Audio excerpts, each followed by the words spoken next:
to Nasty Knuckles, the Hockey Outlaws podcast, with your hosts, Derek Nasty Settlemyre and former Philadelphia Flyer enforcer, Riley Cote, as they go behind the scenes with your favorite NHL players. Time to face off.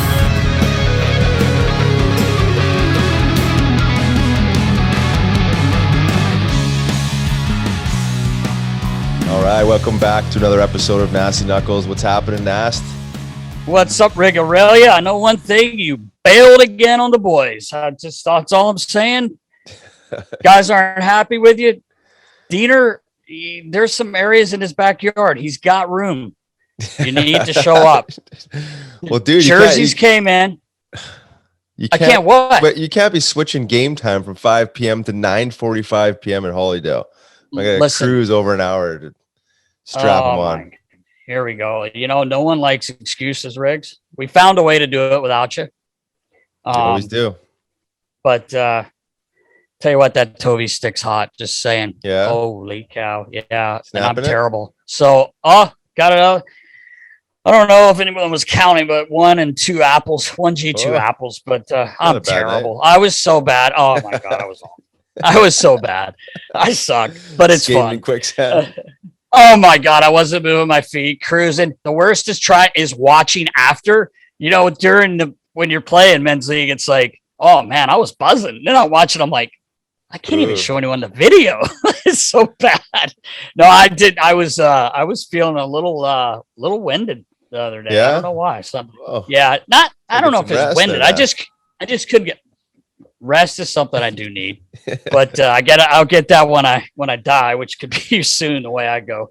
But anyway, missed you. Boys are not happy with you. No, I know. Could be some hazing going on next week. I got to redeem myself. Jerseys, new jerseys. Yeah, you have to pop a couple in. Jerseys are in, or yours was just sitting there waiting. You saw the video. I saw the video. I should post it. Guys are like, hey, good game, Riggs. Oh, yeah, not here. Jersey's here, but he's not. I was there in spirit. Yeah, you were asleep. I was asleep. I was definitely asleep. But anyway, we had a good time. Missed you. Hopefully you'll make one of the games this year. I'm working. Big week, man. Hockey started last night. National Hockey League started last night, and the Flyboys are starting Friday. Pretty excited about that. Yeah, it's been a long time coming. A lot of hype.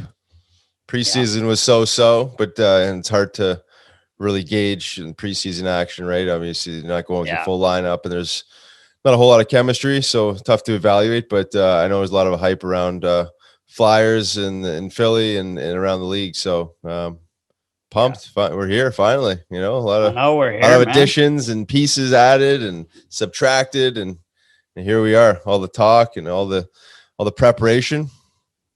Friday night. Finally get to see it. Yeah, let's do it. Friday night, we'll be there. Yeah, we will. Ready to rock and roll, man.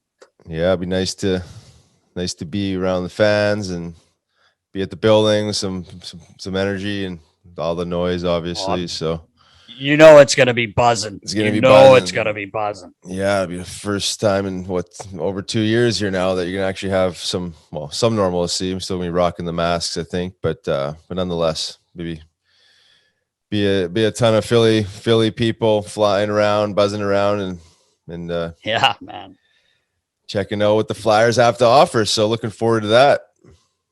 Yeah, I'm pumped, man. Hey, Nast. Yeah. Are you ready to take your game outdoors? Well, I think you saw that I was a few weeks ago. Yeah, I did.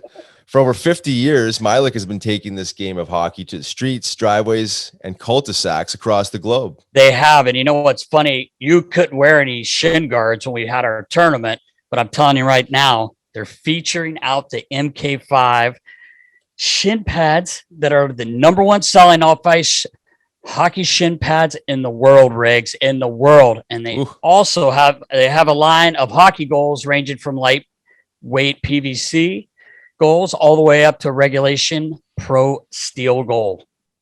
Oh yeah, and Nasty, remember the old orange ball that started it all? I do. I have a few. Yeah, you have a few. I know you do. It is evolved into multiple hockey balls scientifically designed to perform consistently in a variety of weather temperatures. Dude, I noticed that because we were freezing the ones, which was really cool. And they also, Riggs, they have a wide selection of hockey sticks for any type of playing surfaces. Yep. And Milik also has all your off-ice hockey needs covered. That's right, brother. So visit Milik.com and use promo code Nasty Knuckles to get 10% off your next order. Milik, hockey starts here. You know it, Nast. I think it's about time we tap into episode 44 and listen to the Rocket, Rick Tocchet. My man. Yeah. Great interview. Let's do it, baby. Let's do it. Yep. Here we go. Welcome back to another episode of Nasty Knuckles. I'm Riley Cote. And I'm Derek Settlemyre. This week, we are so lucky to have an absolute legend in hockey, a Flyers legend, the newest inductee to the Philadelphia Flyers Hall of Fame, Mr. Rick Tocchet, Rocket Tocchet. What's up, brother? A legend in my own mind, right? Good to be with you guys, man. I listen to you guys all the time. Got some good guests. Listen to Chief. I had to.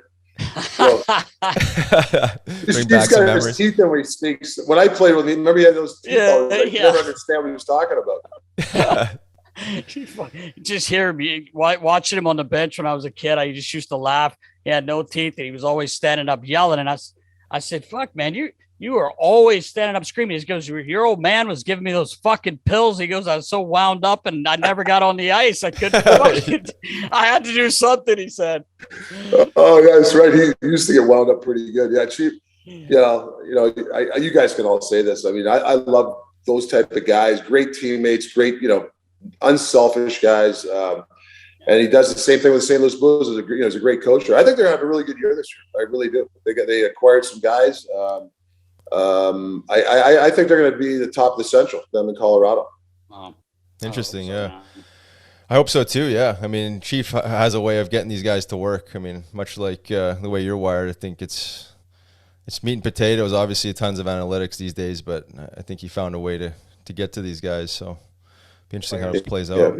You got to be careful with analytics. Like I was asking, and I do. There's some things that there's information as a coach you want, but then there's a lot of pages where you just want to throw it away, right? So you just got to kind of dive into some stuff, but you can't manage or coach the game or manage your team on all analytics. I think it's dangerous, but there is a place for it, no question. Yeah, I agree. It can be very dangerous. There's a fine line there, like you said, because I coached with the Phantoms for 7 years, and it got heavy analytics. Probably even more now, but it's breaking the game apart way too much, in my opinion. And there's nothing that really kind of gets past the old eye test, right? The energy test that you really can't quantify, right? So, but there's pieces there; they're valuable, no doubt. Yeah, for sure, absolutely. So a new gig for you, hey? That's got to be exciting. Yeah. So when I lost out on a couple of head coaching job interviews, I had some teams reach out to be an associate coach, and I wrestled around with it. Actually, my girlfriend and my agent actually they kind of said to me, "Hey, man, TNT called to go do a test," and I wasn't really going to do it, Riley and Nasty, because I was like, I just competitive fire to get back into coaching, but. I kind of wrestled around. I went to the test. They liked me. And then I kind of weighed it. What's going to move the needle if you ever want to be back to head coach? And I really enjoyed TNT. I mean, what a first-class operation what they got. I get to work with Gretz, which is great. And Biz is there now. And Anson Carter and Liam McHugh. So we just had a rehearsal the other day. A lot of fun. Had a good time. And they're real loose. It's almost like they want like a podcast kind of, they want you to just, they don't want the pure hockey show where you just, here comes down the guy, he shoots the puck on the top shelf, where the peanut butter stuff, that's, to me, that's just boring, right? Right. People, I think the average fan wants to hear some stories. They want you to demonstrate, and they want you to have a little bit of humor. So they told me right from the start, they don't want a hockey show. They want an entertainment show that covers hockey. I think that's great because the guys you just mentioned, you guys have great personalities, and you could sit there and read and say chop it up to what everyone else is doing. But I think that's great that you guys are allowed to kind of just be yourself. And it kind of shows people that may not know you, like we're lucky enough to know you, your personality. Hey, this guy's pretty fucking funny, and he gets it. Well, you guys, you guys are involved in big games, right? Pressure games. And sometimes there's some funny stories or there's funny things that happen. It's just not all pressure. And they want to hear, like, what's what happens in between periods and overtime, or is there anything in a pressure situation that happened? Is there anything that's funny that happened on the bench? Absolutely. And I think they want to hear that. They just don't want to hear, the straightforward stuff. Right. Yeah. Yeah, it's a nice cast. You guys kind of complement each other, a little bit of everything there, and that's a hell of a setup too. I saw a little bit of your little testing. Yeah, it's pretty nice. Yeah. It's like I said, they're first class. So I'm anxious to start here on the 13th. And it seems like if you don't get the coaching job you want, it seems like a natural transition. Not that it needs to be a long-term play. I mean, but it's something to keep you in the game, stay visible. You're still talking hockey and having some fun, right? I mean, right. And I've heard you speak before about assistant coaching jobs versus head coaching jobs, and you want a head coaching job, right? I mean, you're a head coach now, and the assistant served its purpose, probably as a learning tool and whatnot. But there's only a handful of coaching jobs that come up every year, so it's a tough. Right. Time. But I will tell you, and I've been a head coach and stuff, and I've been a player. Assistant coach's role is huge, and they put little fires up for the head coaches. So I take that very serious. Assistant coaching. I remember I was in Pittsburgh with Mike Sullivan. It was great. So your job is to help the head coach. So he deals with a lot of pressures and stuff, and if you can be there to put little fires out, deal with the players, and help them out. So it's a huge job, and those guys grind. I mean, you were there. You're an assistant coach. You grind every day. Nasty, you've seen all the assistant coaches. You've been part of the Flyers for 25 years. How many assistant coaches do you know? Yeah. It's kind of a job where, you got to earn the trust of the players. I always tell the story. I was in Pittsburgh, and early on in my assistant coach role there, and I remember I was talking to Crosby, and I said, "Hey, Sid, the day you guys start calling me a pigeon, I will quit."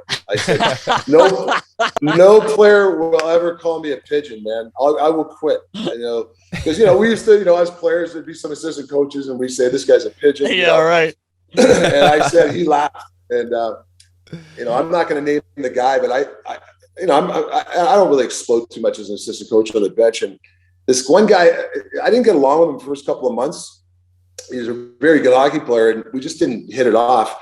And he came off one time, and Sully told me to go talk to this guy because he did something wrong. And I went to, and really respectfully, and I go to the guy, "Hey man, it's man on man during 4-on-4," and he started motherfucking me right on the bench, and that was my aha moment. Like, all the players are watching this. Do I take this and then I become a pigeon, or do I go? And I just lit into this guy, and a couple of guys had to get in between me, and the guy didn't want no part of me, but. The next day, the guy came up to me, the player, and apologized. And since then, we've been, very good friends since. So, that's awesome. Sometimes you got those aha moments where you got to make a decision, and that was my pigeon. I didn't want to be a pigeon. No, who does? Yeah, right. No, but there's a fine line there. Yeah, right. I mean, it's easy to be kind of maybe falling into that category where you don't get the respect you deserve, right? Because you're not the head guy. But it's such an important job. It really is. Like you said, like you're that bridge between the head coach. You got to bring out the oven mitts sometimes and get these guys feeling comfortable. And right, you know what I mean? There's a lot of stuff that goes in on it behind the scenes that most fans and people don't see, but. It's important. And listen, I don't know, right? Like, we're an emotional. It's an emotional game. Like, so I have no. Listen, I don't care if a player comes off and gets mad at me or and respectfully, gives it to you. Like, you can say to a player, "Hey, he comes off," and he might yell, "Hey, that's not my man," or blah blah. Start screaming. I get it. I've been there before, but I've never really. It's funny. Who was I talking the other day? And he said, I forget the player. He said that he has told a coach to fuck off. I've never told a coach to fuck off. Like, turn around and say, "Go." I've never done that in my career. I might have got mad. I might have went after Mike Keenan a couple of times, but other than that, no, I was always respectful in that way, but I have no problem a player getting upset and and being mad at your coach. That's okay. It's part of the game. It's a tough sport. Yeah. And there's a difference between just being emotional and telling your coach to fuck off, right? I mean, that's like, in my opinion, crossing the line of a deliberate lack of respect. Like, you can still control your emotions enough to just be angry or whatever, but not cross that line. And most of the guys, if they do, the next day they apologize. So it's water under the bridge. I'm not a guy that keeps things personal. So, and I know a lot of coaches, Chief and Travis Green are buddy of mine, and they're the same way. They say the same. If a player gets out of, usually the next day they apologize. For sure. Yeah. Chief told me a good story. I won't say the player's name, but I don't think you would care. But he took one of his main guys out of the lineup a couple years ago, and he brought him in to tell him, before practice, said, "Listen, you're not playing tonight." And the guy went ape shit. He's like, fuck that, I'm playing. He's like, "Oh no, you're not. You're gonna skate after. You're gonna practice tomorrow, and you'll be back in." And the guy's, fuck you, fuck this. He said he left the office, came back in, gave him more shit. And then he left, and he said he was the hardest working guy in practice. He did the bag skate, worked the hardest the next day, and he went on a 9-game point streak. And he came to Chief and said, "You were fucking right, man. Yeah. You were right." He goes, because Chief said, "Watch the video. There's clips on the computer. Go watch them and tell me, I'm not going to argue with you. I'm just telling you, you're not playing." And then, this guy, he was man enough to say, "Hey, coach, you're right." And I love that. Yeah, and exactly. Look at the karma. The guy gets 9 points game streak, right? So there's karma there, and the guy, kind of looked at himself in the mirror. It's great. Yep. And he wasn't like a young guy either. The guy's been around and pretty good player. So I thought that was a pretty cool story. But I know you're like, from everyone I've talked to and being lucky enough to know you, like, I know players love playing for you, man. Like, and I think that's, you and Chief are a lot alike. And it's funny. I don't know about Wayne Gretzky as a coach like you do. I know you worked with him, but I'll tell you one thing. He did the All-Star game when I was fortunate enough to do it in 2017. I had him and Koff. Like, you can't ask for a better like two guys. And the thing about them that was amazing was they actually stood back with me in this little back room where I had a skate sharpener almost the whole day. And, you're just like, almost like, dude, they make you feel like you do, like just one of the guys, and just like you guys are normal, because you're normal human beings, obviously, but you're elite people from the NHL. But I tell you, Gratz on the bench. So we get on the very first game, Justin Falk, who plays for Chief now. Oh, so I love it. You only have 3D. So they start the game off, and I think Falk may have missed an assign or something happened. They score, and he comes off the ice, and I was standing in between Wayne and Paul Coffey, and Gratz looks over and he goes, "Koff," and Koff looks over, and he points at him. He goes, "He's done." Now you got to play the rest. It was like the first 30 seconds. He goes, "He's done." Set him down like that. And Koff starts dying, laughing. I'm just like, this is fucking great, man. I felt like I was like with you and Chief, like it was just how you guys would be. Yeah, but you missed the best part though, Master. He goes like this, so Koff's like, so Falk was about to go, and Koff goes, "Hey, fucker, Gretz doesn't want you going out there." So Koff threw him out of the bus, Gretz out of the bus, right? Yeah, but those All-Star games, everybody's chirping each other, right? So that was hilarious. That was one of my best days, like as far as that, it's obviously it's not as a pressure packed thing, but I'll tell you one thing, Gratz wanted to win. He kept saying all day, "Hey, like, we got to win this, we can win this thing, boys," like, and I was because he wanted the $100,000. Yeah, exactly. Right. I said, "Hey, did the pigeon equipment guys get any of that?" But it was awesome. And Wayne Simmons, who was playing with us, ended up being MVP, and he had a great day. It was an awesome weekend. Yeah, that's awesome. But it's kind of funny. It just reminds me of, how limpy Chief is. Like, I know a couple years ago, they might have been it was the year they won the cup, because they had Pietrangelo, and long story short, he's telling me about the night. I saw the highlights, and he called me. I was in Pittsburgh, and I was going over to a football game, going to tailgate. And I said, "Oh, I just saw your highlights." And, Chief, he goes, "Oh, that was cute, wasn't it?" He's like, he goes, "I had to call a timeout. We blow, we're up 4-1. They score again. And the boys come over the bench, and he's like, they're kind of looking at him, and he goes, oh no, I'm just letting Larkin rest so he can tie it up since you guys are letting him do whatever the fuck he wants to do out there, and shit. So the boys are just kind of got their head down. How do you not laugh when your coach says that to you, right? And then you got Ott sitting there, and he's a smart ass too, right? Like, so he's kind of giggling. Larkin scores, ties the game up. He actually did, but they went in overtime. So he's telling me all this stuff, and he says, so he goes, I'm pissed off. I walk out into the hallway, and I see Petro talking to someone, and he calls him over, and he's like, did you want us to trade you to Detroit? And he's like, what? No. Well, fuck no. And he goes, oh, you were playing for him tonight. So I just want to make sure. He's shaking his head, right? But anyway, that's good stuff. That's Chief, though, Yeah, that's good stuff.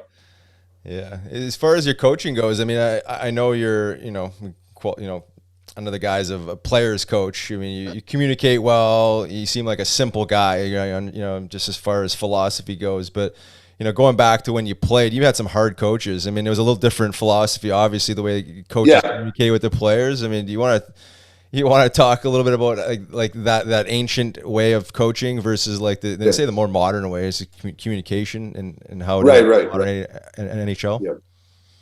Yeah, my first coach, Mike Keenan, he really helped me my career. Like I love the guy, but there's also and I don't like using the word hate, but there's some times where I really despised him, right? But that was his way. He probably could, I've always said this, and we've talked to Mike. He probably wouldn't be able to do the same tactics nowadays. Back then, nowadays, probably not. But he got the most of it. We've had some legendary brouhahas, me and him. But he was ahead of his time. He's the guy that started the short 40-minute high tempo practices. Everybody got their own water bottle with their number on. Like he started all that. Team dinners. Like I remember in the 80s, wow. Derek, your dad will tell him, we used to have 1 million team dinners. Like I had buddies on other teams, they never had team meals. So that was the Flyers philosophy. Obviously, Mike had a team credit card. So, you win 4 or 5 in a row, we'd give the guys a credit, go to a bar or something. So Mike knew how to do that stuff, but also, when it's business, boy, he was tough. He'd get on a guy. I remember he skated Scott Mellanby in the Montreal Forum. He had Scotty go from blue line to blue line, and so we had to do it 6 times with about 10-second. You got to remember, Scotty was going to play that night. This was a morning skate. And for about 20 minutes, and Scotty finally, he was down. And I went to give him water, and he slashed the water bottle in my hand. And Scotty played that night, and he was my roommate. Scotty slept all afternoon. I think Scotty might have got a couple assists or something. We beat Montreal. But it was just his way, right? He did that to me a couple times. And then, then you move up to guys like Scotty Bowman, didn't talk to him much. That was just Scotty, but behind the bench, taskmaster, he's a hockey savant, right? He just knew who to put together at the right time. He's a genius behind the bench, but he wasn't a guy that communicated well in the sense that, but I really enjoyed playing for him. Jim Schoenfeld, I really like Jim. Like he was like a father figure, big guy. He was a good coach for me too. So those guys I really enjoyed playing for. Because they all had different approaches of dealing with players or coaching your team.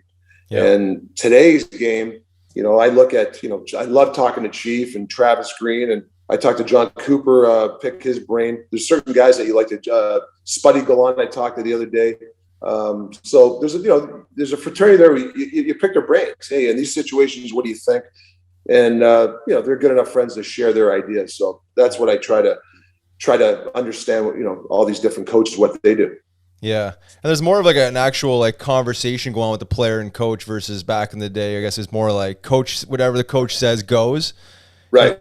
Dialogue and, obviously the technologies now, there's so much breakdown and you text the guy, talk about goals that are happening in the NHL and stuff like that. So that it allows that. But I feel like there's just more dialogue. There's a little bit more of listening to the player versus just, talking to the player.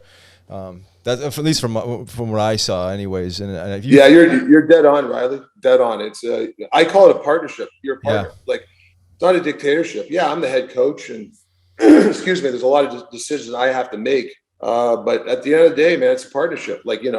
hey boys, we're going to do this kind of forecheck, blah, blah, blah. And you might have a guy pick up, raise his hand or call you, hey, listen, why can't we have F3 play a little bit closer to the far post, like when we come on our forecheck. And you got to listen to them because they have good points, right? Yeah. Now, at the end of the day, I mean, the head coach has the final decision, and hopefully everybody respects it and does it. But definitely there's a partnership and the way you deal with players. The one thing I really can appreciate is I've played every role in hockey. I was a fourth line guy, third liner, second and a first liner. I was a guy that didn't dress some games. So I kind of understand everybody's position.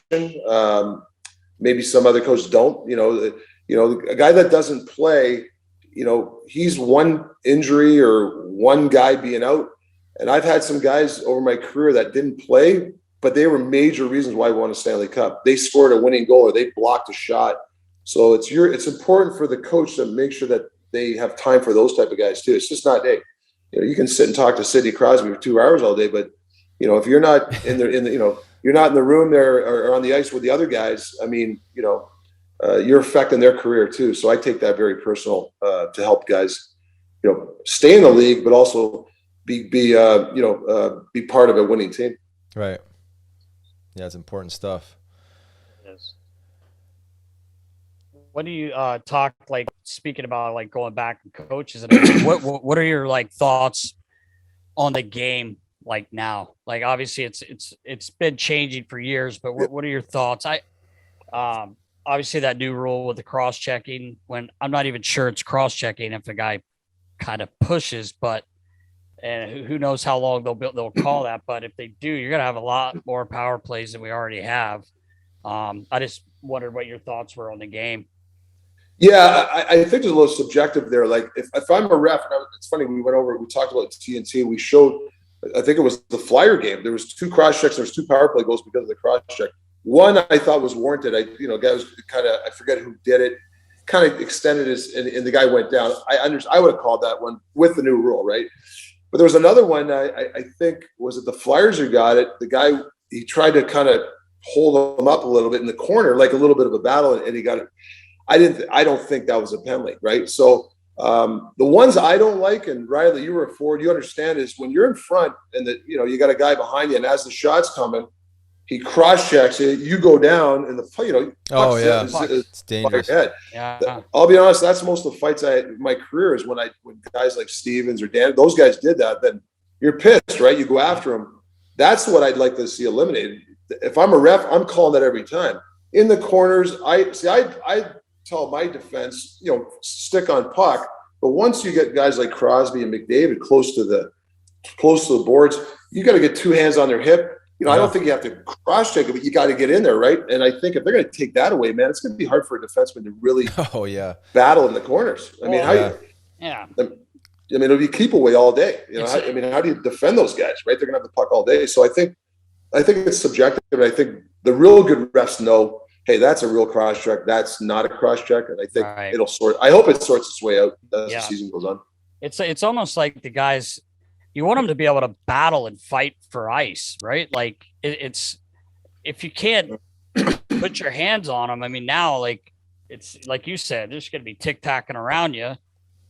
Like I don't know. Well, I'll tell you that because I get really like a hockey nerd when I talk about this stuff. Like, and I was talking to some refs about this. You're in the corner and the puck goes up to the point, and you're a forward like trying to get to the net, and the defenseman just he puts a stick there and holds you. I get they want to clean that up, okay? But the closer to the net, the guy passes it, around the trapezoid. He throws the defenseman. Now he wants to get in front. Now it's on. Like, I think that defenseman's allowed it. It's a one-on-one battle. I don't want this guy to scream our goalie. You got to box that guy out. So there's a difference, right? I think in the corners when I get to trying to get the net, I don't think a defense can just hold the guy the whole time. But the closer to the net, that's where the battle is. And I think good referees know the difference. Yeah. Some other guys, they don't, and they just panic and they said, "Oh, they're going to call it every time," or even in front of it on a battle, they'll call it like an interference call. I mean, that's a battle. I mean, they're going to get right in front of your goalie's face on a shot. You want to box out. So those are the 2 examples I think I'd like to see a little clearer sometimes. Yeah. Yeah, because that line is is fine, but there is a difference. Again, it's such a high skill game. If you give them too much space now because you're trying to play on this side of it, like you said, like the McDavids, all these guys rolling off you, like now you're on the backside of them. There's no more boxing out, and there's a big difference between a cross check in front of the net when a guy's shooting the puck versus a puck coming, like you said, like a situation where the guy's coming in the net and a mini box out. I'm not sure that's a cross check. It's a deliberate cross check, but sure. We'll see how it plays out. I mean, I feel like early the refs are a little bit excited to call these just to like get them under their belt or whatever. I remember the old obstruction holding and stuff when they implemented that. It was like everything was called, and then over time, I think it just kind of like works itself out. But it'll be interesting. You don't want to change too much around the net puck battles, right? Because that's where like the meat and potatoes is. It's like, I don't know. We'll see, I guess. Yeah. Yeah. So go ahead, Ness. Go ahead, Ness. I was gonna still touching on coaching. Way back when you were in Tampa, which seems like forever ago.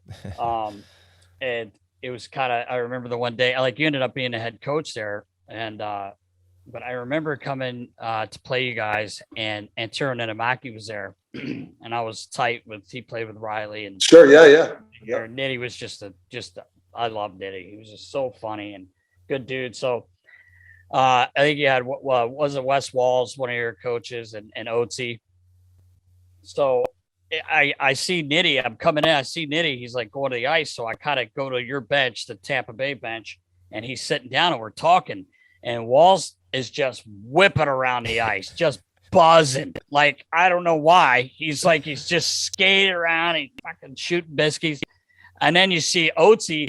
He's got a few of the boys out there early, and he's like in his spot where he used to feed Hall and like Cam Neely. So I'm like kind of like watching all this, and I'm like, oh, this is cool. And I'm like, who's that? He goes, oh, he goes, Wes Walls. He goes, he thinks he's better than every player on the team. Like he basically says that. And I said, well, he can fucking fly. I said, I know who he is, and he goes, oh yeah, he goes, and Oatsy over here, he thinks he's passing to Cam Neely in the Garden for one-timers. He says that's exactly what he thinks he's doing. I don't think he realizes. I was dying, man. But I was just going to ask you, I know it was kind of I don't want to say shit show, but a shit show. The ownership, everything was kind of crazy there. What was that like for you? And Stammer was a kid, literally a kid. Yeah. Yeah. Like it's funny. Like the two head coaching stints is, the ownership has been a little bit, I don't want to say unstable, but it's kind of like, that's why I appreciate being, going to Pittsburgh and Philadelphia, teams with just like great ownership, right?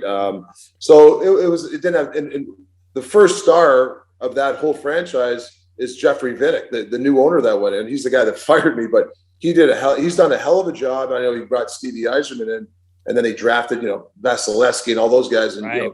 The rest is history. But yeah, it's hard. And Riley, as a player, when you have a lot of outside noise, it's really hard as a player and a coach to keep that noise out. You try, and I know in Arizona, the players did a great job of keeping the noise outside. A couple ownership changes and a couple of GM changes, and it's your job is to try to keep the team focused. But yeah, I mean, the good thing with Stamkos, I remember we had Gary Robertson. He was, at the end of his career, but he was a workout freak. Great guy, Robs. And I remember Stammer, he was kind of strong. He's a skinny guy. And I said to Stammer, I called him in one day and I talked to his agent. I said, listen, I'm going to play him like 2 of every 3 games or 3 of every 5 games. And the games he doesn't play, we're going to get him in the gym. We got to get him stronger. We got to get his core stronger. Got to get some muscle on his ass and his legs so he doesn't get, tossed around. And I'll tell you, near the end of the year, he was scoring goals. And you could see him coming. The next year, he scored 50 goals. So, yeah. The one thing I was proud of our staff, and we made that decision. Hey, we're going to do this to the first pick. We might have got criticized, but in the long run, you can ask Stammer, it was the best thing for him. So that was one thing I was proud about, is doing that. And obviously Stamkos has scored 1 million goals since then. I'm not saying because of that, but I think for him getting stronger and not trying to force him to play every game, even though we weren't a good team. Right. Yeah, that's a ballsy decision. I think Stammer's still working with Gary Roberts too, if I'm correct. I mean, he obviously built a relationship there, but I think that's probably one of the biggest things when you get young guys, 18 years old, coming out of juniors, is the strength, right? And if they don't have that man strength, if you want to call it that, there's only one way to really get it is to put the work in, right? I mean, you can play all the games in the world, but I mean, you're going to go through 82 games, and then you're not really getting any stronger during the season. But that's a pretty interesting little fact there, because he probably didn't want to hear that at the time, but make him a better player in the long run. Well, you got to remember, these guys are coming to you, and they're playing 30 minutes tonight in junior, and they're getting 2 goals a game, right? So it's hard for them to understand that, but he took it like he understood. His agent was really good at the time. Said, "Yeah, we understand." And today's players, same thing. It's I was telling Mike Johnson asked me to talk to Portland Winterhawks this was last year, and sometimes I do that in a Zoom call with the players. I just said to them, like, even for the top guys, the guys that score 60 goals in junior every year or 50, like, you got to make sure you have another like club in the bag. You just can't come in and I'm a goal scorer and that's it, because there's some players that were big scorers in junior and they don't score like that in the NHL. They might be just become 15 goal scorers, but they worked on their defensive part of the game, or the great face-off guy, or unreal penalty killer. So you better have another tool in the bag. You're just going to rely on, hey, I'm a shooter and a scorer, and which I understand that's your forte, but you better have something else in that bag, because if you can't score and the other parts of your game are lacking, you're probably not going to be in the NHL that long. Yeah, that's so true. And I've seen that a lot when I was coaching the minors. There is the guys have that mentality where, like, I was that go-to guy, and then all of a sudden they're playing in a more of a distinct role on the third and fourth line, and they have a hard time because they haven't been trained, or they haven't put any pride into playing the defensive side of the game, or really like doing something extra above and beyond just scoring goals. And you're going up against the best goal scorers in the world. You better be a damn good goal scorer if you're going to be on those top 2 lines and try and think you're going to put up 50 a year. Right. Exactly. Yeah. It's interesting dynamic. I think coaching is, especially as assistant coach, as we talked about earlier, is just like a lot of psychology, right? It's just a lot of like conversations about like, there's an ego component, but there's also this getting over the hurdle of you got to bring more to the table every single day, because if you're not scoring, what are you doing? And if you're not doing that, then you're probably not in the lineup, and you probably line up in the back into the minor leagues. But a lot of psychology, because you got to get these guys to think a different way, because when you're in that bubble, like, not that I scored 60 goals in junior, but close to 30, and to get out, breaking out of that mold of like, holy shit, like, I'm going up against some serious goal scorers here, and I can't just like rely on thinking that I'm actually a good offensive player. So right. It's hard for guys to wrap their head around, because it's a blow to their pride a little bit, but I think the guys that take it the best are the guys that evolve the most. Yeah. It's true. You're true. And the psychologies, I always tell this story. I don't know if you guys heard of it before, like with Phil. I was pitching with Phil Kessel.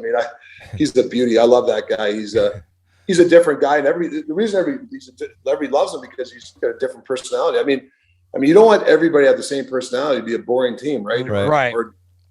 So I just remember Phil, he's eating, he's grumping about something the night before, and that's just Phil. And I go, come on, Phil, let's go. Right in the office. He goes, all right. And he used to call me Ricky, like in front of, all right, Ricky, let's go watch video, right? So all right, Ricky. So I said, great. He doesn't eat eggs, eh? So he eats the omelet, everything but the eggs. So he's got his bacon and ham and all there. And I go, bring it with you. So we're sitting down. And what do you got for me? And then he starts grumping. And you guys aren't playing me enough. And I'm letting him vent, right? This and this. And I said, listen, man. I said, you have to have a good practice today. You had last couple of practices, you're kind of loafing up there. He goes, oh, come on, man. And then I could see him getting like a little pissed, not so much at me, just everything. And on purpose, I had the ESPN on. They have that World Series of Poker on ESPN too sometimes. Yeah. So I knew he was getting answered, and I just go, Phil, did you see that? What happened last night with Phil Ivey or something? I don't know. I made something. He goes, yeah, did you see that? The guy had, the guy overplayed his kings, and he starts talking poker with me, right? And he's a big poker guy, right? And he's good. And I used to play poker, and I know poker pretty well. So we had a conversation for about 2-3 minutes about it. And then I think was it Jacques Martin? I said, knock on my door about 10 minutes in. And Jock, may talk. We have a meeting with Sully. I go, Phil, man, I got to go. I got to go to the office. And so now I got him down because he's all happy about poker, right? Right. And I go, Phil, you're gonna work today? Probably, yeah. Okay, talk. I'll work hard today or whatever. So you got to. The reason I'm saying you got to get these guys on a different level sometimes and think of other ways. And I remember Phil in practice was unreal. And I remember Sully goes, "What'd you talk about?" I said, "Poker." Yeah, right. How do you play kings against aces? I said, So he started laughing. So that laughing. Was Phil, man. He scored some big goals for the Penguins. I'll tell you that. And, no kidding. But yeah, you got to deal with different players' personalities. We all have different personalities, and we're not all the same. I don't want 21 Rick Tocchet, to be honest with you, no way. But you don't want 21 Phil Kessels. But if you sprinkle everybody in there, you can get a good dynamic in a room. Yeah. I've known Phil for a long time. When he first came in, we were at the World Championships together, and I kind of hung out with him, and fuck did I laugh just the shit that comes, like, fuck me, why are we gonna skate, like, fuck, like just everything. You know how he is. He's so funny. But I remember the one day when you were still assistant there, I stuck my head out the bench, and you guys were just kind of getting in. Guys were skating around. Well, Phil's leaned over on the boards talking to me because I was giving him shit. I'm like, oh, my phone must not be working. I didn't get that call for dinner. Like, he'd be oh, fuck, you big time me every time you come here. That's what he's saying. I was like, you're the big timer, man. So I said, hey, and I always would fuck with him. I did it in Toronto. I've told the story before where I messaged him after a game, and I was like, hey, bro, great game. He had a couple goals, and he's like, thanks, brother. Once he got, out of the rake, I guess. And I said, hey, quick question. What size pants are you wearing? And why? Right away, why? I mean, I barely hit send. He goes, why? I said, well, are they XLs? They look a little boxy. So the next day, he's in there trying every pair of pants on. He's trying to get a smaller pair of pants. And Pappy in Toronto calls him, dude, don't ever leave him. Dude, that's the last thing I need is him in there fucking around with shit. So anyway, you guys are kind of getting going, and he's leaned on the boards. And I said, fuck, what's going on with your twigs? He goes, what do you mean? And I said, well, I've been watching, I watch you guys a lot. I am a nerd. I watch a lot of hockey. And I said, fuck, it's like your sticks don't have any pop. And he goes, fuck, that's what I've been saying. They got no pop. So I go down, and as I go down afterwards, I went down to see Tags, and Sid was leaving, and he goes, what were you saying to Phil over there? And I said, I told him, I said, I always fuck with him. And I told Sid the story about the pants and some other shit at World Championships. He's crying. He's like, oh my God. He goes, dude, he just said his stick had no pop about 50 times in 5 minutes. To Tags and to Dana, he's got to get sticks that have pop in them. And we were just dying. But the thing about Phil is, like, people like to, like, I don't know, poke fun at him because the way, like, his, not in shape. This guy's a freak, man. Like, to me, he's a freak. And you're buddies with Barkley. And I always say, like, I know it's different sports, but I'm a big basketball guy, as you know. Sure. And I remember when Barkley came out of college, he had a lot of baby fat still on him. He was just big, but the guy could out jump. He was out rebounding 7-foot guys. He's 6'4.5" or whatever. Sure. And I kind of, like, always say, Phil Kessel's just a freak, man. Like, he can skate. Like, I don't know, man, but you've coached him, and he loves you, obviously, as you know. You can throw a football 50 yards. I think he's like a 4 or 5 handicap golf. He always wins in the.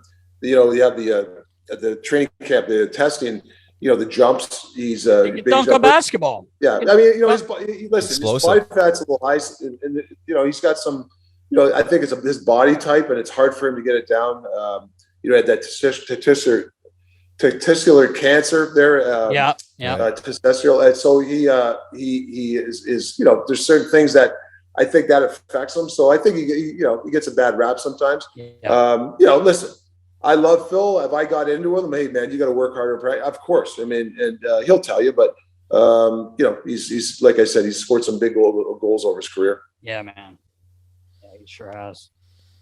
You're probably one of those guys too, where, like, I think I heard the story about Marty Brodeur, where, like, I think the 1 year he tried to, like, train in the off season because people were like, "Oh, you got to do some training," and he blows out his bicep like the first week in camp or whatever. I think, like, Phil, if you, like, got him out of his comfort zone too much with too much work, you're probably like, he seems like a pretty durable guy for over his career. Like he'd probably be the guy that would blow a hammy or something like that because he's just like overworked or whatever else. But he's highly explosive. He said like the jumps. I mean, obviously it translates the way he skates. I mean, and obviously golfs and whatever else he's doing, throwing footballs. But he's got the technique down. So I mean, whatever's working, I guess, right?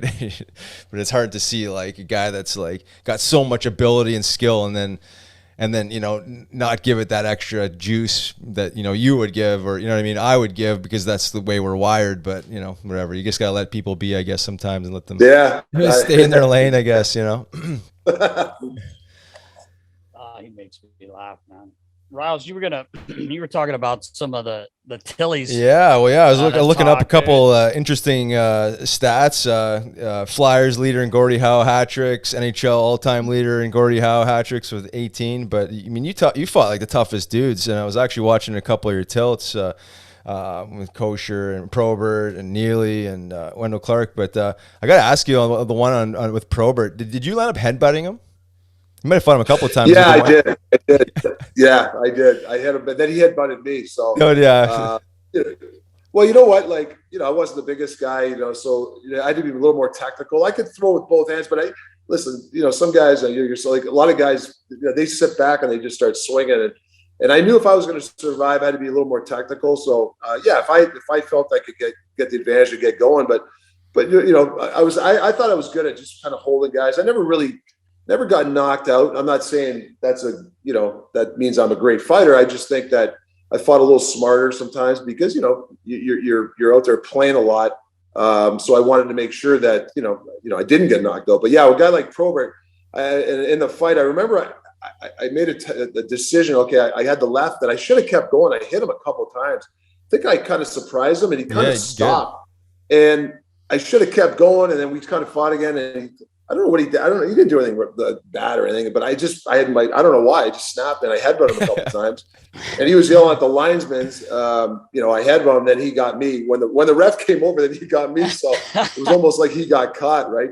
But he was a scary individual, man. If you're going to come off on his arm and you're going to trade with him, you better make sure you got the first couple in and keep going, because he's, you let him loose, he gets that right hand, or guys like Tony Twister, those guys. I mean, even Wendell Clark back in the day, they come off that really hard. They're looking to put their fist right through you. So you better be ready if you're going to come off those guys' arms. Yeah, no doubt. And you were good. Like you said you were technical, but I thought you opened up a lot, but you had some strategy around opening up. Like you tucked your chin in. You said you didn't get knocked out. It's probably because you weren't exposing your face and chin.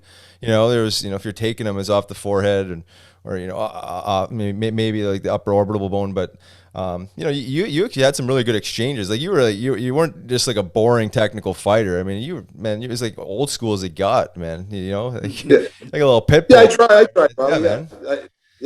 Well, you try. I mean, the one thing is that, I know you were a workout freak. I was too, in the sense that I was a strong guy and when I got inside on a guy, I don't care how strong the guy was, I felt safe, right? Mm-hmm. And it's funny, I was watching Reeves teaching one of the Russian kids on the Rangers. Oh, I saw that. But it's funny, we talked about it on the panel, and the guys were asking me, and I said, he's not teaching the guy to fight, he's teaching him how to defend himself. Like, yeah, exactly. I think that's the most important part, is telling a young guy, hey, listen, I don't care if some guys don't have it in them. I don't care if you throw a punch, but here's what you do to, you're in a scuffle, and I think Tampa the other night, and Panthers had a little bit of a knee brawl. It wasn't much, but just to know that you're a guy that doesn't really know how to fight, but you be able to defend yourself and hold a guy where, I think that then the guy has confidence in himself. Hey, if something went down, I know how to defend myself, and I think that was what Reeves was doing. And I forget the Russian kid's name.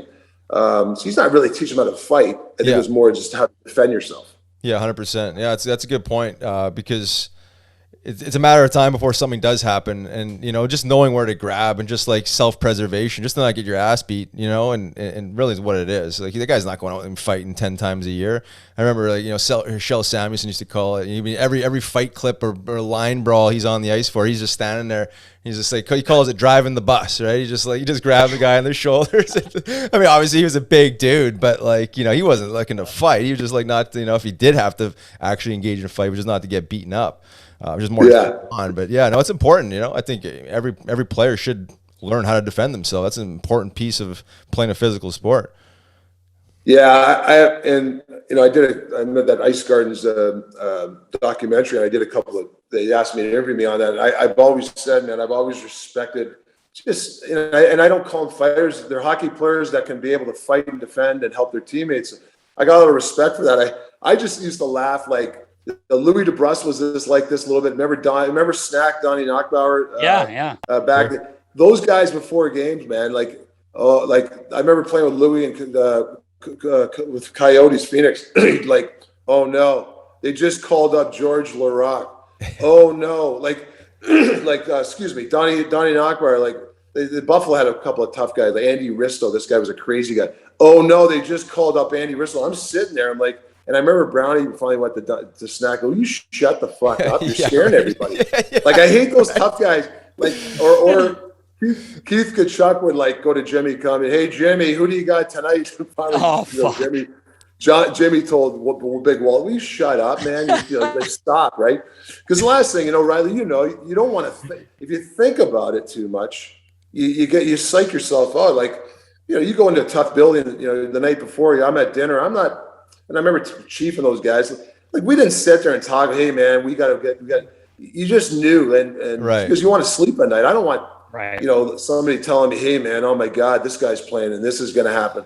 Because then it's 24 hours before the game. You're playing the game in your head. You don't sleep. You got to sleep. Like I always say, sleep with the light on during your pregame nap. Yeah, right.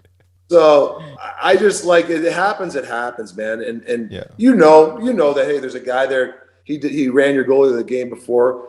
I don't think about it until when the warm up and the game's going to start, because then you feel a little bit fresher in your mind. Right. That's just my philosophy, and that's why I don't like talking about it night before a game with my players, or when I was playing with players, because then it just gets people wired up and probably makes them tired before the game starts. 100%. Yeah, the last thing you want to do is induce fear into your teammates. So your job is to make them feel more comfortable and peaceful, right? So you could take on the anxiety and know you're going to fight or whatever, but the last thing you want to do is make guys extra worry. Yeah, right. It defeats the purpose. We had Marty Biron in Philly for a few years, and Riles knows what I'm going to say. So we're playing in Atlanta, and they had Eric Bolton, right? And he had played with him in Buffalo. So me and Riles were standing talking, and we kind of walk out to the bench. Well, Marty's out there because Marty doesn't stop talking. That's Marty Biron. He's a great guy. And Bolts is leaned up against the board because they're going through some drills, and Marty just goes, "Hey, Eric," he goes, "You're going to have to talk to this guy tonight." Riles is and then Bolts goes, "I don't want to talk to anybody if I don't have to." Yeah, right. They were like, "Marty, what the fuck is wrong with you?" Yeah, right, yeah. 165 pounds, and he's being my boxing promoter. Don King, fucking, promotion there. Oh, so man. Funny. Well, that's that. Riley and Nash. I think you might have been there. We're playing the Rangers when I was my last stint with the Flyers, and the game meant nothing. They were out of the playoffs. We were going to the playoffs, and it was our last game. We went into New York. A couple of guys didn't dress. I played. Chief played. Keith Jones was on our team, and they called up that Dale Puritan. Oh yeah. And Puritan had they used to call him the purifier, right? He had the Puritan on his back of his tattoo, and he's skating around in warm up. He's got the Vaseline and. He's skating 1,000,000 miles an hour. I mean, he's got called up, right? The Rangers, he's playing in Madison Square Garden. He's a fighter, right? He's got, I think he had 400, 500 minutes in the minors, right? Oh, yeah. And I remember Chief stretching, and Chief's got laughing, right? And Jonesy's at center ice, and he's stretching, and he goes by and he yells at the Puritan, "Hey, purifier, you're going to have to deal with this guy tonight," right? Oh. And Chief's like, "Will you shut up?" So first shift, Puritan starts running around, right? So you know the story. Yeah. The whistle stops. Chief stops. Instead of Chief goes to the bench. He goes right to Brian Leach. He goes, "Hey, Leachy," he goes, "I'm going to tell you something right now. I'm going to fight this big idiot, but I'll tell you right now, I'm going to fight you first and him second. If he doesn't settle down, I'm going to knock your teeth out." And I swear, and you can ask Brian Leach. Leachy talks about this.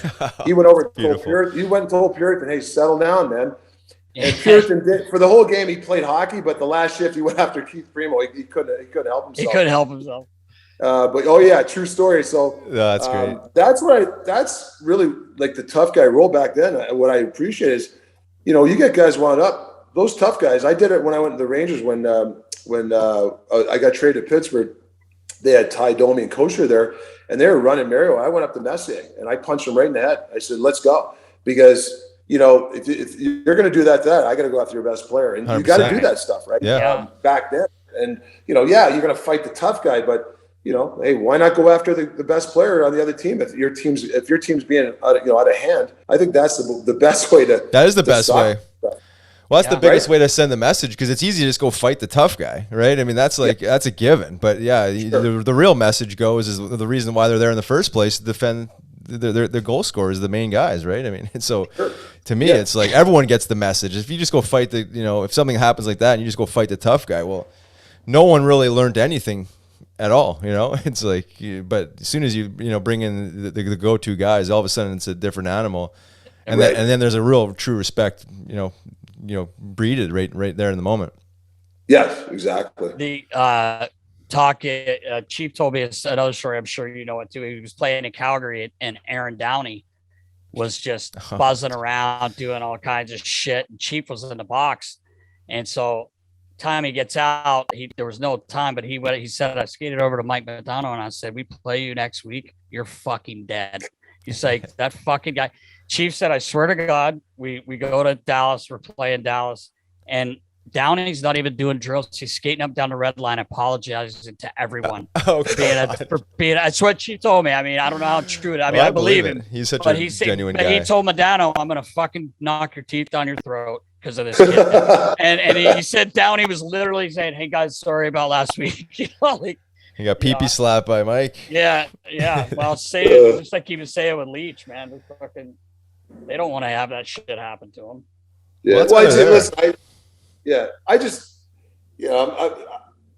when a good game, a good like contact game, it's a really aggressive game, but with goals and stuff, and there's a lot of good stuff. And the tough guys on the other team are, they respect each other. It's not like they're going to fight each other right there because it's a good game. It's the guys that go start stuff, and then they stop and they kind of, they look at their tough guy in their team. Hey, go, hey, help me out. Like, the fire starters, right? You got a good game. There's no Probert, it's a good game. And all of a sudden this guy, running Stevie Yzerman from behind, or, he's going behind Probert, sticking his stick in the back of his knee because he knows he's not going to fight. But all of a sudden, then he's looking for the tough guy to protect him. Those guys I didn't like. I remember a couple of guys I had talked about, hey, if you're going to do that, man, you better answer your own bell. I mean, I'll help you out on a good situation, but that, to me, is not a good situation. And so we used to call them fire. I'm sure they call them today fire starters, man. You're starting to fire and you don't have to. Yeah. And then, it's a big difference between you actually answering the bell and then maybe someone else helping as well, but you starting the fire and then just disappearing and letting someone else manage your shit. That's a different animal. That's just completely disrespectful in my opinion, because what's the point, right? What you're right. Doing? Exactly. Yeah. How was, real quick, how was Schoenfeld as a coach? Did you like Shoney? Yeah, I really like Shoney a lot. He, I talked to him actually a couple of months ago. It's one of those things with old coaches, right? That you've played for. Like you could go months or like years without talking, and then when you do, the memories come back. Shoney. I remember he's a big guy, and I remember in Arizona, Phoenix, we didn't have a weight room there because we were at that old America West. Yeah. And he said, "All right, everybody grab a 25-pound weight. We're going to go in the parking lot at the practice rink." It was like a dumpy practice rink. So we're in the parking lot. It's like 90 degrees out. We got our shorts on, getting the raise. And, Shoney's that it's almost like an aerobic instructor. He's at the front. He had okay, do what I do. So, we're doing this with the weights. We're doing curls. A couple of minutes, like Bob Corkin, Craig Janney, this is easy, 25-pound. All of a sudden, like 6 minutes in, these guys, they couldn't even lift this thing. Shoney's going like this. Shoney for 40 minutes, man. He had that weight and he didn't stop. We tried to keep up with him. He was that type of guy. Like he was a man. He had if you had a bad game, he'd let you have it. But the next day, man, he'd call you in. It was like a father figure. So I really respected Shoney, the way he coached. We had some good teams there under him. I can't believe he got fired. He shouldn't have got fired. We lost to St. Louis in Game 7 there. We were up 3-1. And But Shoney ended up getting fired, which I can't believe he did. He was good for our team. Yeah. Yeah, Chief has a lot of good things to say. He told me a couple funny stories about Shoney. He said he's kind of a smart ass a little bit sometimes, which Chief is. So he said he kind of liked it, but yeah, that's the funny stories back there. Like as a coach, I don't see those funny things like when I played, like the Shoney and Keith Jones story where they butted heads, right? And then Shoney goes, "I had enough of you. Hey, Jonesy, you go in the office, you pretend you're me, and I'll become you, right?" Because Jonesy used to whine all the time. Yeah. So Shoney goes outside, he knocks on the door, and Jonesy's in Shoney's office. So Jonesy's got his feet up, right? The door opens, and Shoney's play rolling as Jonesy. Hi, Shoney, I want to talk to you. And Jonesy's like, "Come on in, kid. Put your seat up. Put your feet up. What's going on?" So then Shoney goes, "I'm tired. We practiced too hard. I'm not playing enough." So Jonesy was Shoney. He goes, "You know what, kid? You're right. Get out of here. Take the day off." Shoney got so mad at him.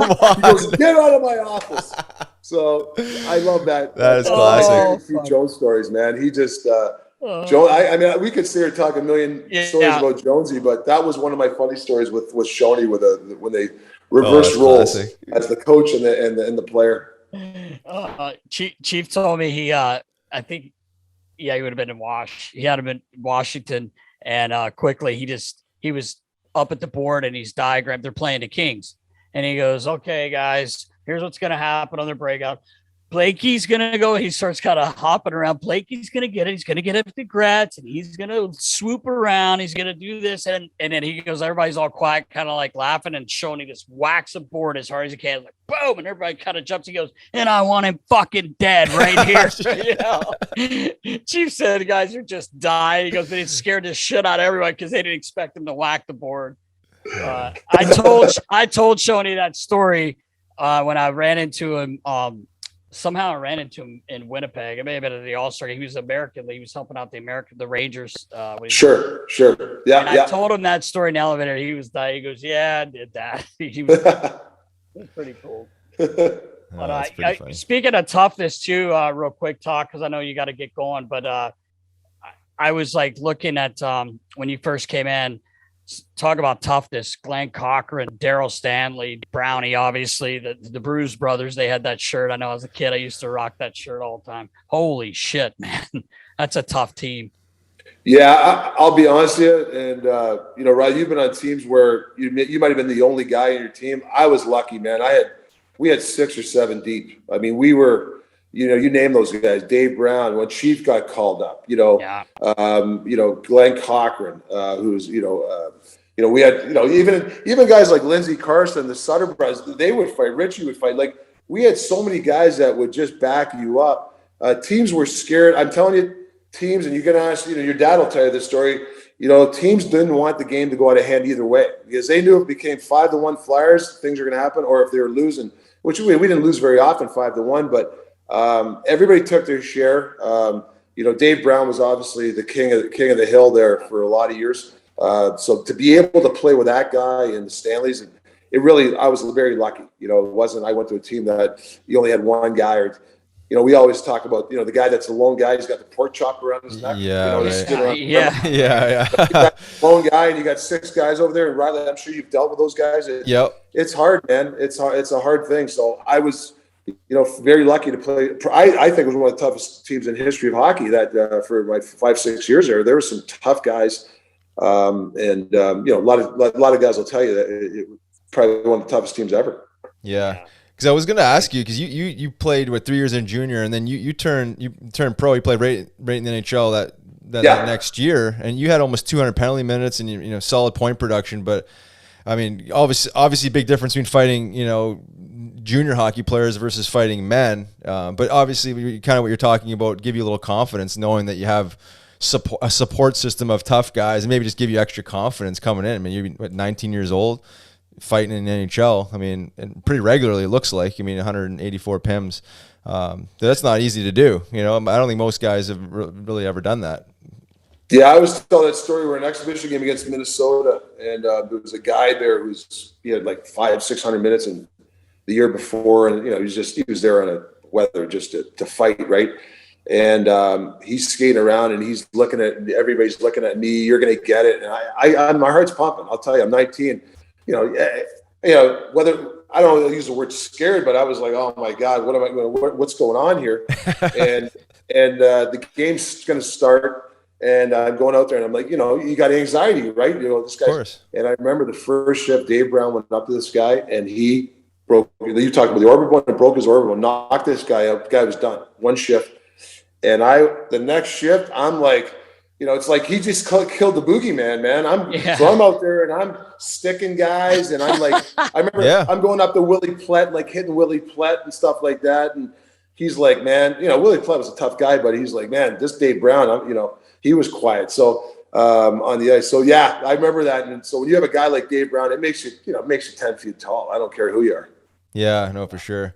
And, it was impressive, too, with your numbers and everything. I think there was maybe 2 or 3 other guys that finished with over 400 goals and over 2,000 penalty minutes. You almost finished with just under 3,000 penalty minutes. But that's tough to do, man. Like, to play that brand of hockey and still put up numbers and stay durable enough. You know what I mean? Because, fighting wears on you, man. I can't even imagine having to fight as much as you did and still play a legitimate role. I was just a fourth liner, if that, and know how much it took a toll on my body. But man, that's impressive, because I think with Shanny and maybe Gary Roberts might have been a couple other guys that did that. But that's no joke. Yeah, I think you just, the one thing you try to, you don't want to take stupid penalties, but you try to use intimidation at certain parts of the game. Like there's a time and place for it. I remember going into Wash and Jersey and these, Hatcher and, the guys like that, and Danico and Stevens, they had, Lyle Oline, those guys were really tough guys. And I remember, and they played, they're good hockey players, and they were tough. And you had it's a 1-1 game, and it's a tough game. So, usually the games were pretty good. The odd time you get the odd scrap in a 1-1 game, but if one of the teams came out slow in a period, then the deal. The next shift, I'm going to the net and I'm going to, cause havoc. And then, the sticks are getting up, you're cross-checking each other. Next thing, the gloves are going off. You're doing that to wake your team up or to wake yourself up.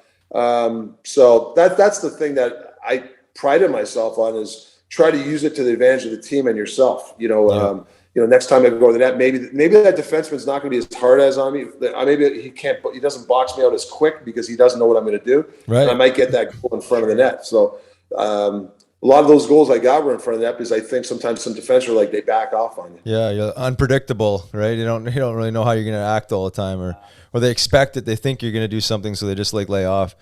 I remember Steve Downey. Did you coach Steve Downey?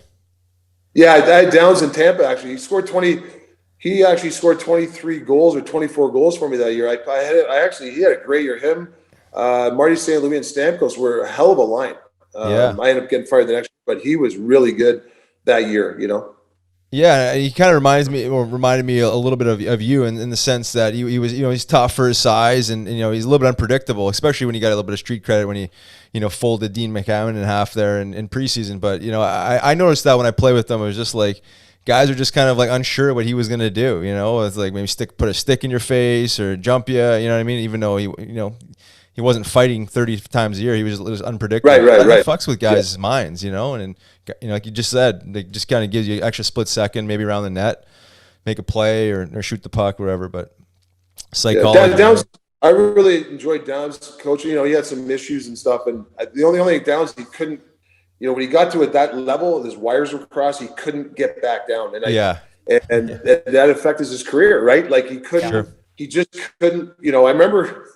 I remember in Winnipeg, and he actually had 2 goals that game, but Bufflin hit him. He was out of control. We were up 5-2, but the game he was going crazy out there, and Bufflin killed him. And I think it was Devo. I love Devo as a ref. He's divorced. He's one of the best refs. I love him, and he didn't compel him, but all of a sudden he kicked Downey out. And I called Devo. I go, "What are you doing?" Buffalo just ripped me. He goes, "Talk." He came up to me and said, "Devo, get me out of the game or I'm going to go bananas out here." so Devo said, "I'm doing you a favor." I go, "Thanks, buddy." Like, oh yeah. Like Devo came up to me and said, he told me to kick him out because he said he was going to do something real stupid out there. I'm not surprised. It sounds about right. Yeah, curveball. I remember we were at a concert talk. Remember when he had that little truck and he had the Canadian flag on it, Riggs. Oh yeah. Remember that? Oh yeah. Truck. So he's got this truck, and we're in Camden at a concert, and some guys are drinking, and we're leaving, and they chirp him, "Nice flag." Right in park, Downs jumps out. Yeah. What the fuck are you doing? He sends up in a Tilly. I'm like, oh yeah. He was a As a beauty, loose man. cannon, yeah. He was fun to have around though. I can't let you go talk about mentioning you playing with Mario and Wayne Gretzky. I mean, two of the greatest of all time, obviously. Well, I mean, that had to, obviously it's a dumb question, but what was that like? You know, the one thing with those guys, they respected everybody. You know, look,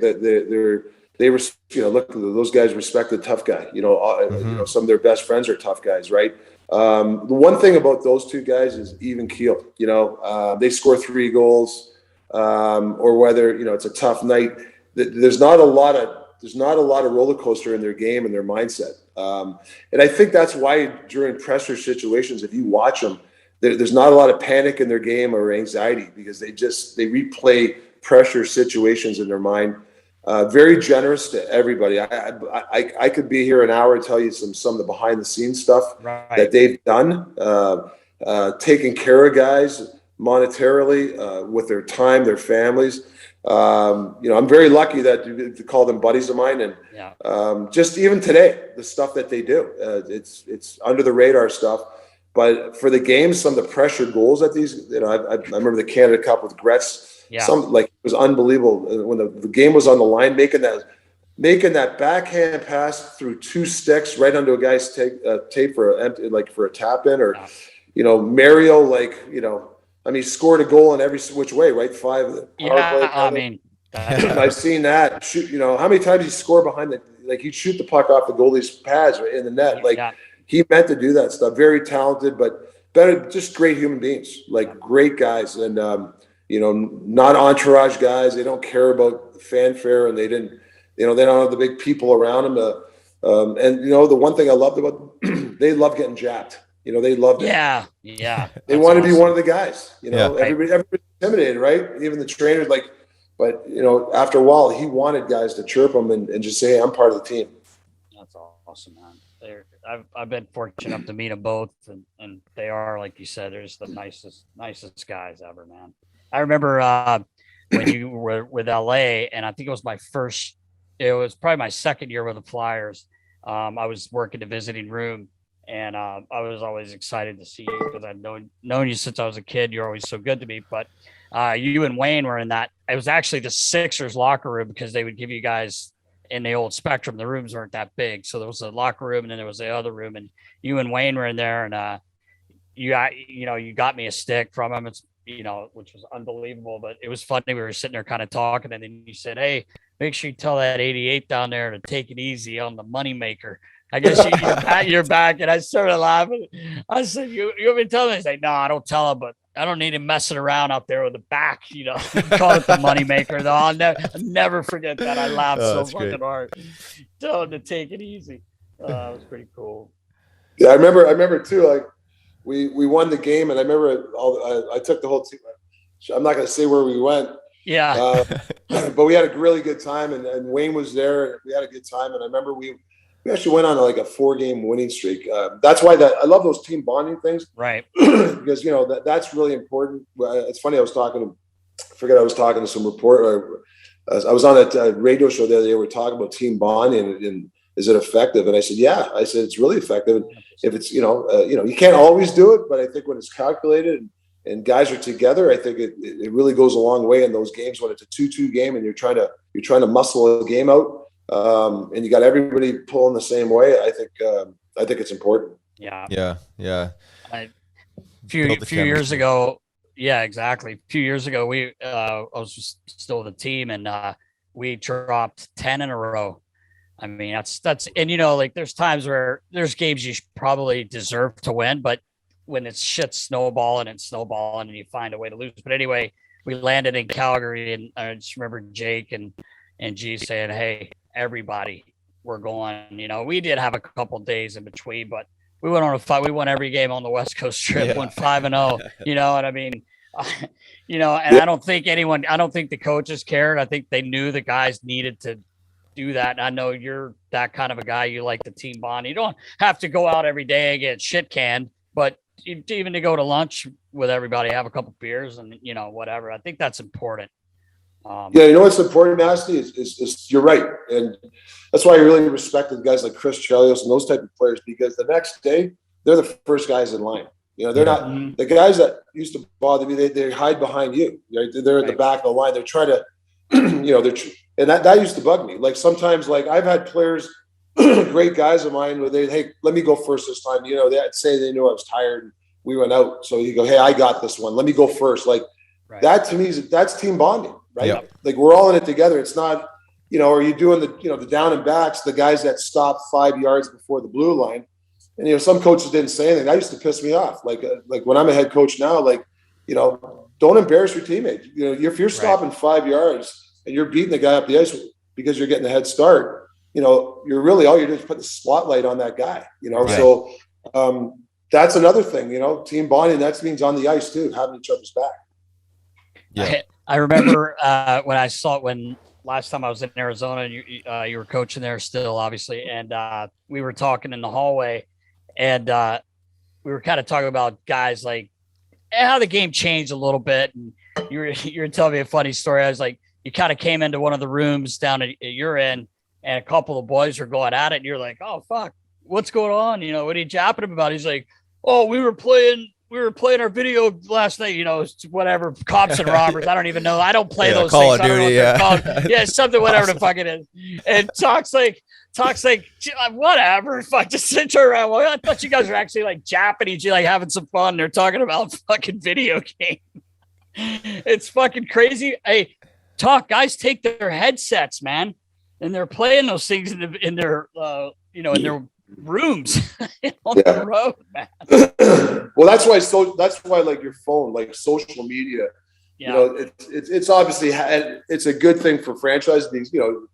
Helps money, and you actually want the fan to see player express themselves, the way they dress. I love all that stuff, but after games and you're on the team bus and like it's quiet, you just want a big game and guys are on their phones, I think you got to be careful of that stuff, right? I mean, enjoy the win of your teammates. Look at Twitter later to see how hey, this guy sort of you got 20 people saying, oh, what a great goal by this guy, and they want to read that. Like, I get it, the guys want to see that stuff, but kind of wait a little bit, wait till you get your hotel room, man. Just like enjoy the win. So you got to be careful with the phones and the social media, because it becomes too individual, right? So I think there's a balance with that stuff. For sure. Yeah, absolutely. It's connected to something else, and like the priority is being connected to the teammates and to the situation and the present moment, right? Is the win. Right. Right. Yeah, there's a fine line there. It's an amazing tool, like you said. I struggle with this myself personally. It's right. It's like it's a business tool, but you can get swallowed up in it, and then you're disconnected from what really matters. It's paying more attention to your children, or actually being out in the community and talking to people, right? But it's a drug. There has to be a respect towards it, right? And use it the right way, because then you don't have to have these the big hurrahs all the time to get guys together and communicate, right? It's like you do that every single day, and then you have more success. You're connected, like you said, you're connected presently. Yeah, I agree with you there for sure. Right on. Well, that's awesome, man. I know we've taken up a good chunk of your time here. I could keep talking to you forever, Tom. You know that, man. But that's the guys. I'll be honest with you, this is stuff I miss. It's there's nothing like reminiscing with guys that respect, and over the years, it's it's almost like that happy hour. Sitting around, you're telling stories, and because that's the one thing you can't. Listen, everybody has their different paths, but you still have those memories and those funny things, and they keep you going. And their experiences too. You learn from these experiences in these memories too. So it makes you a better person.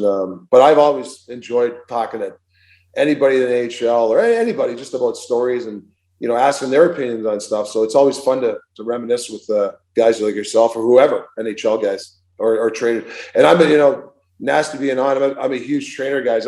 That's the one thing. Like I gotta admit, like the one thing in Arizona, I was lucky. I had a great staff there.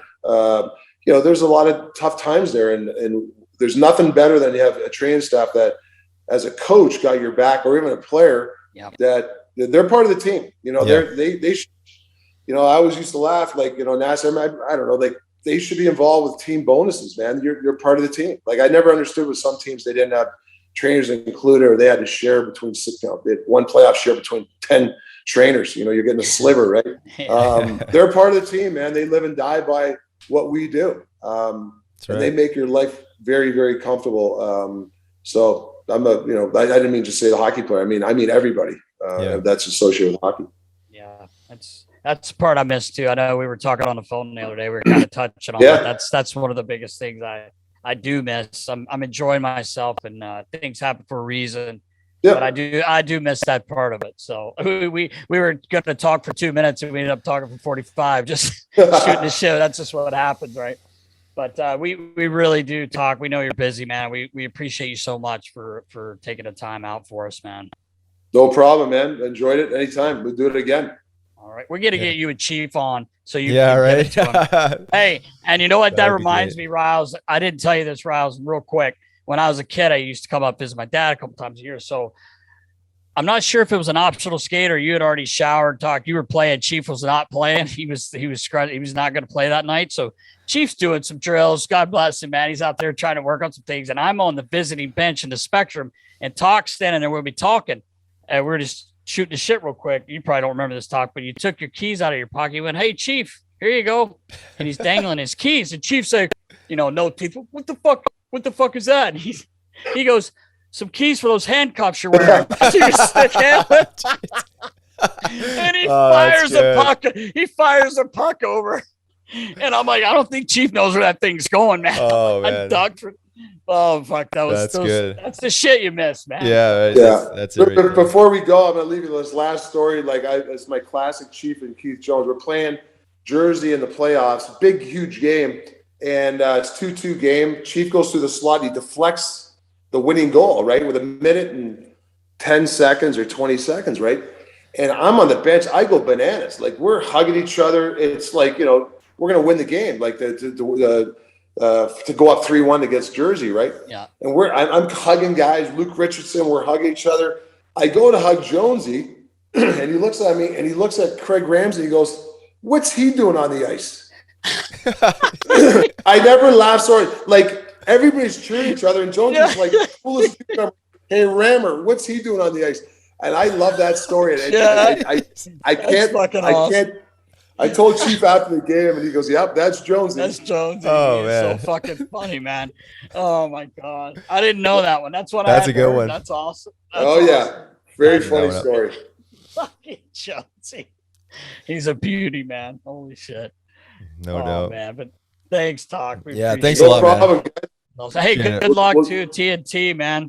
We'll do it again for sure. Nasty, I'll talk to you, Riley. Good talking to you, buddy. All right, all right, brother. That episode was brought to you by Settlemyre skatesharpening.com. Visit D Nasty for the best grind in town and all your hockey needs at Settlemyre skatesharpening.com. And for all your wellness needs, functional mushroom, CBD needs, bodycheckwellness.com. And big thank you to the Rocket, Rick Tocchet, for hopping on. What a beauty. Amazing career. What a wheel. Yeah, what a wheel.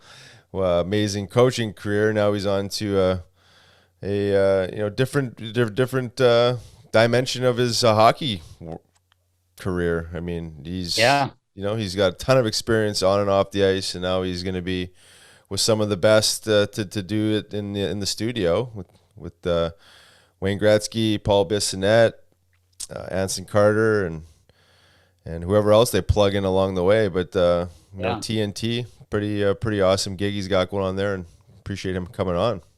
Yeah, man, it's awesome. And dude played 1,144 games in NHL, man. Like, the guy's still jacked too. Yeah, he is jacked out of his mind. He looks like he'd still play. I know the knees, and as he would call his back, the moneymaker, probably aren't able to do it. But yeah, well, I mean, he looks like he's in good shape. Yeah, he's so jacked, man. It's just so funny. seeing him come down the hall and talking to him when I was still in the game, and he looked better than the players. Right. Or I mean, he's just so jacked, but great guy, man. I thought it was cool how he talked a little bit about reaching out to other coaches when he was coaching. Yeah. I mean, obviously just a few, you're not going to, but his good buddies, it's a pretty cool thing. And Chief always says that, they'd run stuff by each other, just, they both have staffs that they obviously use, but it's just probably good to do that a little bit, Yeah, I think it's always a good thing to ask questions and bounce ideas off people, right? I mean, it's one of those interesting jobs where there is the element of creativity, right? There are certain things that you can change or you can make it your own. That if it doesn't work or if it does work, you can adjust. And obviously, as we talked about, it's a game of psychology, right? It's what worked with this guy, what didn't work with this guy, and how can we adjust? And I think talking things through with buddies and other coaches is always a good thing. So I'm not surprised that he does that. It's always kind of like looking for more information, so you can shift and adjust and make your team better. Really, at the end of the day. Yeah, you're right. Great to talk to him, man. He's just one of the. He's like there's some people that you talk to. And we could have gone on forever. Oh yeah, for this guy. I mean, talk 2.0. I know, just knowing him for so long. He was so good to me as a kid, man. Like, when I'd come up, him and Chief were my favorite two guys because they were just like talk always makes people feel part of something. Yeah. You could go play with him and not know him like around a golf, and he would make you feel so comfortable. He's just such a nice guy, and I love the dude, man. He's an awesome man. Yeah, that's why he's a leader. He's a leader on the ice. He's a leader, obviously, in the coaching world, assistant and head, and still see him as a leader, right? I mean, he's got a voice. He speaks well. He knows the game, obviously. From every dimension, he said in the pod, he played fourth line, third line, second line, first line, assistant coach. I mean, he's seen it all, so he's got a grasp on what's going on. So. Wish him the best in his new venture. It might not be a forever play, but it's certainly a good position for him because, as we just mentioned, he's a great speaker, knows the game, and offer a ton to the hockey world. I know, and in the way he was explaining it to me, he's having a blast. He's like, so far, he said it was actually fun. They treat him like $1 million, and all first class there with TNT. So that's awesome too. Going into something new and being treated that way. It's got to make it a little bit easier for you, That's it. But I got a feeling he'll be coaching again. I think so too. I have that feeling. He's so competitive, man. Yeah. He's got the hunger for it still too, right? I mean, he talks about that's what he wanted to do and it didn't work out. There's only so many coaching jobs available every off season. So just got to be patient and stay in the game, stay visible, right? Stay engaged, talking about it. And that's what he's doing. So, obviously, in that role too, you have a lot of conversations with different teams, general managers, scouts, and all that other stuff. So you're really engaged more than most people think. Staying in the game. So I'm sure we'll see him pop up sooner than later. Yep, that's right. That's right. All right, Nas. Well, that's episode 44 in the books. Man, my number. Turn in next week for episode 45, and.